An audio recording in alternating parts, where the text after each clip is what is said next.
युवक, तुम्हें पता है ना, इस रात के इस प्रहर इस मार्ग से जाना सुरक्षित नहीं है। वधु इस प्रकार की पूर्ण चंद्रमा वाली रात्रि को ही अपने शिकार की खोज में काल वन में विचरण करती है। अलियत रात्रि के रक्षक ने सुकेतु नाम के उस घुद्द सवार युवक को चेताते हुए कहा, जाने दो रक्षक, ये युवराज के मित्र सुकेतु है, वीर है। इन्हें वधु के होने या न होने से कोई अंतर नहीं पड़ेगा। इनकी वीरता और शक्ति के समक्ष वधु का दर्प भी छिन्न भिन्न हो जाएगा। रात्रि के अभिरक्षकों के दलपति ने उपहास के साथ कहा। दलपति के आदेश का पालन करते हुए रक्षक ने काल वन कहे जाने वाले माया वन की तरफ जाने वाले मार्ग की बाधा हटा दी।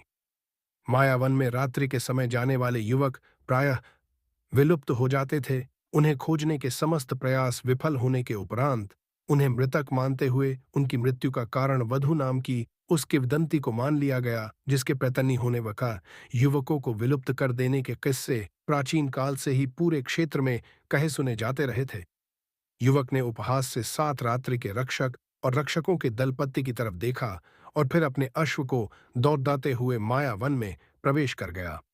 वो उत्साहित था। आज फिर पूरे चंद्रमा की रात्रि है, प्रेयसी और उसके प्रणय की रात्रि है।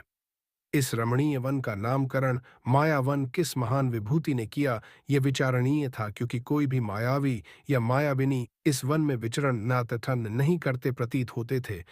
इस शांत वन में वन्य प्राणियों और रूपवती प्रेयसी के अतिरिक्त कोई माया नहीं है वहां। ये समस्त विचार मन में लिए हुए सुकेतु ने माया वन में अपने अश्व को दौड़ता रहा। रात्रि में सदैव पशुओं और पक्षियों के कोलाहल से अशांत रहने वाला माया वन आज शांत था। यदा कदा किसी रात्रिचर पशु या पक्षी की क्षीण सी आवाज अश्वारोही सुकेतु को सुनाई दे जाती थी। अभी ग्रीष्म ऋतु का अवसान ही हुआ था, लेकिन वन प्राणियों के चलने से निर्मित उस मार्ग के साथ उगी वन्य घास और वृक्षों के उस मार्ग पर भी पौधे बिखरे पत्रों पर गिरती ओस शरद ऋतु के आगमन की सूचना दे रही थी। प्रेमाग्नि से पीड़ित सुकेतु के अश्व के टापों की ध्वनि शांत वन की नीरवता को भंग कर रही थी। उसके निरंतर दौड़ते हुए अश्व के खुरों से टकराने वाले वृक्षों के टूटे पत्रों पर गिरी ओस की बूंदें निरंतर वायु में उद्दह ही थी। शिवोषित की उद्दत रही थी और यदा कदा उद्दह कर सुकेतु के लगाम थामे हाथों और उसके मुख को भी छू जाती थी। आज वधु के विषय में रात्रि रक्षकों की चेतावनी उसे विचलित तो न कर सकी, लेकिन सोचने के लिए थोड़ा विवश अवश्य ही कर गई थी। उसने आज तक प्रेयसी के साथ जो भी प्रेमालाप किया था, वो रात्रि के अंतिम प्रहर में ही किया था। प्रेयसी ने उसे कभी भी दिवस प्रकाश में माया वन में आने के लिए नहीं कहा था, और वो भी प्रत्येक रात्रि प्रेमाग्नि से इतना इतना व्याकुल हो उठता था कि उसे माया वन में प्रेयसी से मिलने आना ही पड़ता था। उसका अश्व त्वरित गति से वन के मध्य स्थित रक्त दुर्ग के सदियों से ध्वस्त खंडहरों की ओर बरहा चला जा रहा था, और उसी त्वरित गति से अनेक विचार भी सुकेतु के मन मस्तिष्क में घूम रहे थे। कैसा मूर्खतापूर्ण प्रलाप करते हैं यह रात्रि के रक्षक। वधु नामक उस सदियों पुरानी किंवदंती से ये उसे विचलित करने का प्रयास कर रहे थे। मूर्ख कहीं के। उनसे भी मूर्ख तो वह व्यक्ति रहे हैं जिन्होंने वधु नामक इस किंवदंती द्वारा युवकों की हत्या किए जाने का इतना प्रचार कर दिया कि यह साधारण सा वन काल वन के नाम से जाना जाने लगा। आखिर तो मांसाहारी वन्य प्राणियों के जीवन की आवश्यकता है, उनकी क्षुधा शांत करने की विवशता है। ऐसे में कोई मूर्ख मनुष्य उनके समक्ष पड़ जाए तो उसका आखेट तो वो करेंगे ही। वन्य प्राणियों द्वारा आखेटित और मृत मनुष्यों के साथ वधु नामक उस किंवदंती को युद्ध न सिर्फ एक मूर्खता है, प्रलाप है। कदाचित वन में विलुप्त हुए युवकों का आखेट मांसभक्षी रात्रिचर प्राणियों के द्वारा उनका भक्षण कर लिया गया था, तो कहाँ से मिलते वो अभागे युवक जो माया वन में विलुप्त हो गए थे। सदियों पुरानी कोई वधु या उसकी प्रेतात्मा किसी युवक का शिकार करें, यह भी भला कहीं संभव है? आज के युग में इस धरा के प्रत्येक भाग पर मनुष्यों का राज है, ऐसे प्रेतात्मा का होना कैसे संभव है? प्रेम जाल, यही सब सोचते सोचते सुकेतु का अश्व मायावन के रक्त दुर्ग के खंडहरों तक आ पहुंचा। यही तो प्रेयसी उसे पिछली अमावस की रात मिली थी। उस दिन कुमार चंद्रकेतु के साथ अंग देश से आते हुए कलांत सुकेतु ने जब मायावन के रक्त दुर्ग के खंडहरों में ठहरने का सुझाव दिया तो कुमार हंसकर बोला था, सुकेतु, तुम्हें ज्ञात नहीं है, यह रक्त दुर्ग के खंडहर शताब्दियों से श्रापित है। यहाँ ठहरने वाले योद्धा भी उस पिशाचिन वधू के द्वारा मृत्यु को प्राप्त होते आए हैं। मुझे युवावस्था में मृत्यु का वर्ण करने का सुझाव देकर तुम राजद्रोह के संकेत दे रहे हैं। महाराज इस कृत्य के लिए तुम्हें मृत्यु दंड दे सकते हैं। वो इस बात को संज्ञान में नहीं लेंगे कि तुम मेरे परम मित्र हो। कुमार की बात से सहमत सुकेतु उस दिन तो सुकेतु स्वर्णपुरी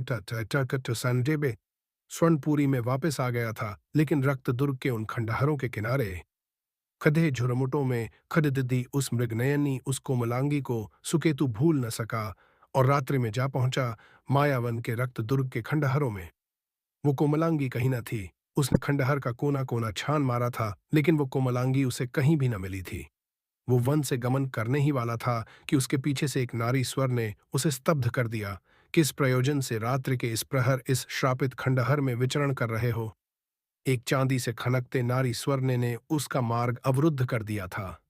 सुकेतु ने पीछे मुड़कर देखा तो एक शताब्दियों पुराने वट वृक्ष के नीचे वही कोमलांगी खड्डेदी हुई थी।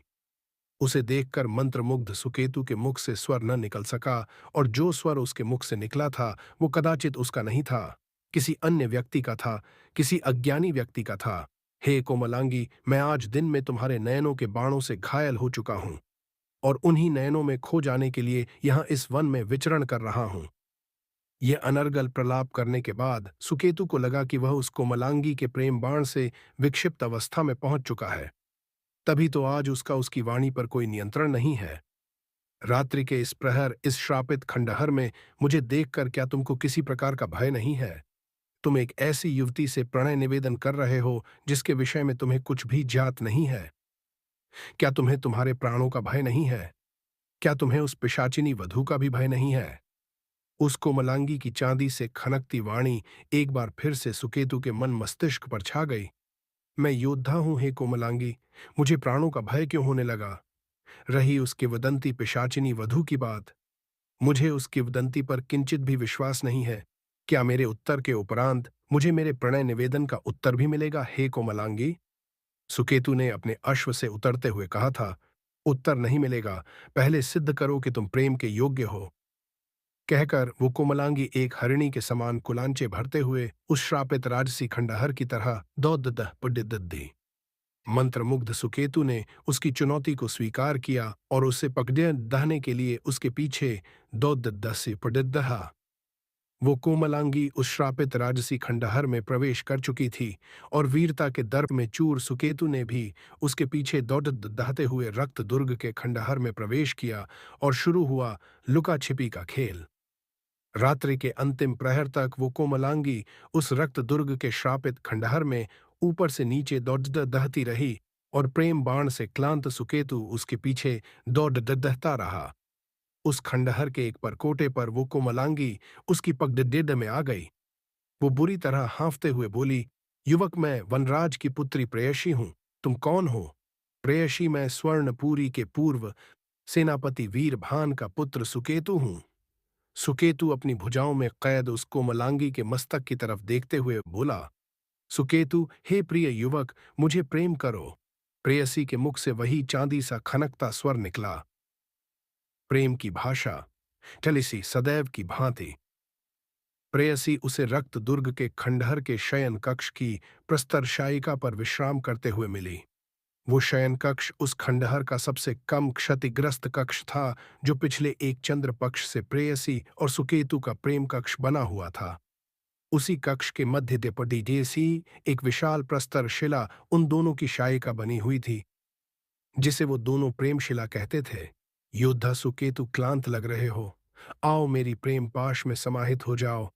प्रेयसी के मुख से निकले खनकते शब्दों ने सुकेतु की सारी क्लांति को हर लिया, लेकिन वो उसके हिम समान शीतल मुख को अपने विशाल हाथों में लेते हुआ बोला, प्रेयसी, ये रात्रि के इस प्रहर में मिलन मेरे समक्ष विभिन्न प्रकार की बाधाओं का कारण बन गया है। मेरे माता पिता मेरे रात्रि भ्रमण से चिंतित है, रात्रि रक्षक मेरा उपहास करते हैं। मुझे संदेह है उनका दलपति किसी दिन मेरे पिता के समक्ष मेरे इस वन भ्रमण को उजागर न कर दे। उजागर कर देगा तो करने दो। आज तुम मुझे प्रेम करने की अपेक्षा ये किस प्रकार का व्यर्थ प्रलाप कर रहे हो? प्रेयसी थोड़े से क्रोधित स्वर में बोली। प्रेयसी, क्रोधित मत होवो, बस इतना बता दो, हम दिवस प्रकाश में क्यों नहीं मिल सकते हैं? सुकेतु ने प्रेयसी के हिम के समान शीतल हाथों को सहलाते हुए पूछा, प्रेम वो भी दिवस प्रकाश में? यह किस प्रकार के प्रेम की बात कर रहे हो योद्धा? इस बार प्रेयसी का स्वर थोड़ा सा कटु था। हृदय के प्रेम के लिए क्या रात्रि क्या दिवस, मेरी उलझन को समझो प्रेयसी। कदाचित अब मैं रात्रि के इस प्रहर में मायावन में तुमसे मिलने न आ सकूंगा। सुकेतु ने प्रेयसी के केशों का विन्यास करते हुए कहा, मेरे शरीर को पाने के उपरांत तुम्हारे मुख से इस प्रकार का प्रलाप सुशोभित नहीं होता है प्रिय। प्रेयसी ने पूर्व की भांति कटु स्वर में कहा, क्रोधित न हो वो प्रिय, मुझे दिवस प्रकाश में तुमसे मिलने का अवसर दो। मुझे तुम्हारे शरीर की नहीं तुम्हारे हृदय की आवश्यकता है। उसके लिए हम रात्रि के इस प्रहर के प्रेम तक ही सीमित क्यों रहे? सुकेतु ने प्रेयसी को अपनी प्रेम पाश में लेते हुए कहा, युवक, क्या यह तुम्हारे प्रेम की भाषा है? मैंने तुम्हें बता दिया है कि मेरे लिए रात्रि के इस प्रहर के अतिरिक्त किसी अन्य समय तुमसे मिलना संभव नहीं है। अब समय व्यर्थ न करो, मुझे प्रेम करो। प्रेयसी क्रोधित स्वर में बोली, प्रेयसी, यही तो प्रेम की भाषा है। हम शरीर तक ही सीमित क्यों रहें? हमें एक दूसरे के हृदय के स्पंदन को भी सुनना चाहिए। सुकेतु प्रेम पूर्वक बोला, तुम मेरे प्रणय निवेदन का अपमान कर रहे हो युवक, मुझे क्रोधित न करो। प्रेयसी के मुख से एक गुर्राहट भरा स्वर निकला, कोई अपमान नहीं प्रिय। सुकेतु ने कहना चाहा, तुम मूर्ख हो युवक, तुमने प्रेमांध होकर आज तक तो मेरा हृदय स्पंदन नहीं सुना, परंतु तुम्हें आज मेरा हृदय स्पंदन सुनना है तो सुनो। कहते हुए प्रेयसी ने अपने शीतल हाथों से सुकेतु का सिर पकड़े कर अपने वक्ष स्थल पर लगा दिया। सुकेतु को ऐसा प्रतीत हुआ जैसे उसे हिम की किसी शिला ने छू लिया है, लेकिन फिर भी प्रेयसी के हृदय का स्पंदन सुनने का प्रयास करता रहा, परंतु उसके वक्ष स्थल में किसी प्रकार का स्पंदन नहीं हो रहा था। सुकेतु ने प्रेयसी को धक्का देकर स्वयं से दूर किया और उस प्रेम कक्ष से भागने का प्रयास किया। मूर्ख, तू मेरी प्रेम पाश से बचकर कहीं नहीं जा सकेगा। अब तू मुझसे रात्रि और दिवस के जिस प्रहर मेरी इच्छा होगी तू मुझे प्रेम करेगा।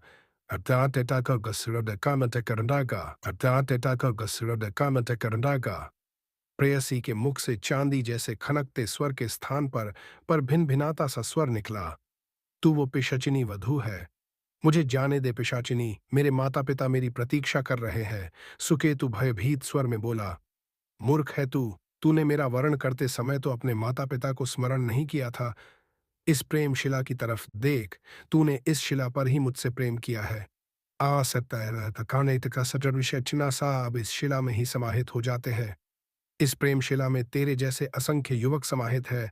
अचल उन युवकों से भी तुझे परिचित करा दूं।